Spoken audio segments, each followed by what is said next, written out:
Bonne année tout le monde. Mais la question, c'est d'où vient l'argent?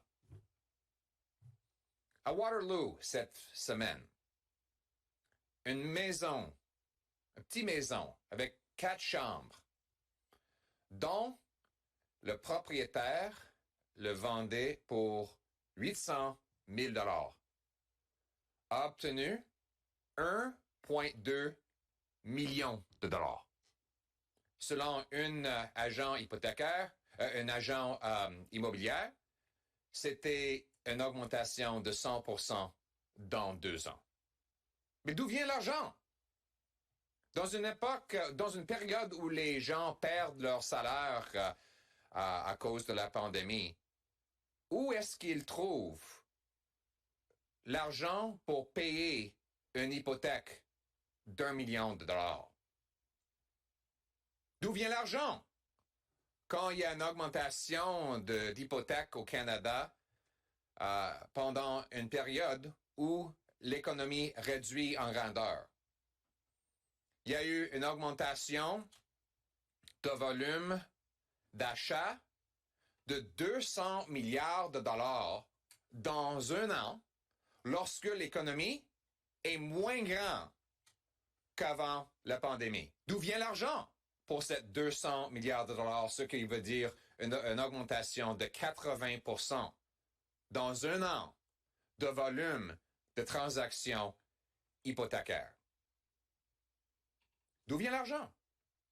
Chaque transaction doit avoir un vrai argent pour effectuer un paiement.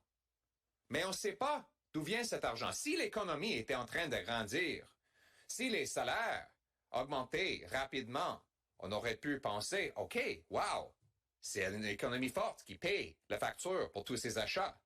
Mais comme nous le savons tous, selon les données les plus récentes qui sont disponibles, l'économie canadienne est moins grande qu'en 2019.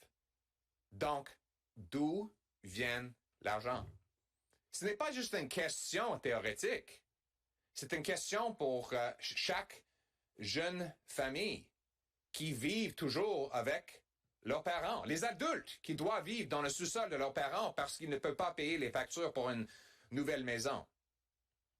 La plupart des jeunes commencent à penser que c'est impossible d'acheter une maison. Et la conséquence qui est encore pire, c'est la possibilité d'une grande chute qui pourrait suivre ces augmentations énormes et insoutenables. Une chute qui pourrait laisser les familles avec des hypothèques plus grandes que la valeur de leur maison. Une chute qui pourrait causer une crise financière, comme on a vu aux États-Unis en 2008-2009. Celles sont des questions auxquelles nous avons besoin d'une réponse. C'est pour ça qu'aujourd'hui, j'annonce que les conservateurs vont revendiquer le retour du Comité des finances afin d'étudier l'inflation immobilière. Nous revendiquons que ces comités commencent la semaine prochaine, oui, avant le retour du Parlement.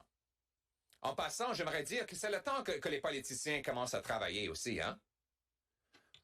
Ça fait près de 3 semaines depuis le Parlement a fermé ses portes. Et Justin Trudeau veut une autre 4 semaines de vacances avant le retour du Parlement. C'est le temps que les politiciens qui sont bien rémunérés soient ici pour travailler sur cette crise d'inflation immobilière. Et c'est pour ça que je vais envoyer une lettre à tous mes collègues du Comité des finances afin d'appeler le comité de retourner et étudier cette crise avant que ça s'explose et avant que les Canadiens soient encore davantage nuits par les conséquences.